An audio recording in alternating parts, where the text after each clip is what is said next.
కృష్ణా గోదావరి నదులపై తెలంగాణ నిర్మిస్తున్న ప్రాజెక్టులను ప్రశ్నించలేని AP CM Chandrababu Naidu వైఖరిని నిరసిస్తూ కేంద్ర ప్రభుత్వ దృష్టికి జల అన్యాయాన్ని తీసుకెళ్లేందుకు వైఎస్ఆర్సీపీ అధ్యక్షుడు ప్రతిపక్ష నేత వైఎస్ జగన్మోహన్ రెడ్డి చేపట్టిన నిరాహార దీక్ష 3వ రోజుకు చేరుకుంది.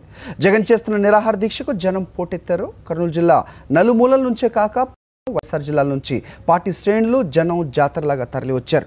ఎండలు మండిపోతున్నా దూర ప్రాంతాల నుంచి జనం తరలివచ్చారు. నిరాహార దీక్ష చేస్తున్న జగన్తో కరచాలనం చేసేందుకు ఉత్సాహపడ్డారు. మధ్యాహ్నం 1 గంట ప్రాంతంలో అన్ని వైపుల నుంచి జనం ఒక్కసారిగా దీక్షా ప్రాంగణంలోకి వచ్చి పట్టడంతో పోలీసులు భద్రతా సిబ్బంది అదుపు చేయలేకపోయారు. జనం రద్దీని గమనించిన జగన్ కూడా విరామం లేకుండా వారిని రాత్రి 8 గంటల వరకు కలుస్తూనే ఉన్నారు. ఈ సందర్భంగా పలు ప్రజా సంఘాల ప్రతినిధులు తరలివచ్చి జగన్ చేస్తున్న జలదీక్షకు మద్దతు ప్రకటించారు.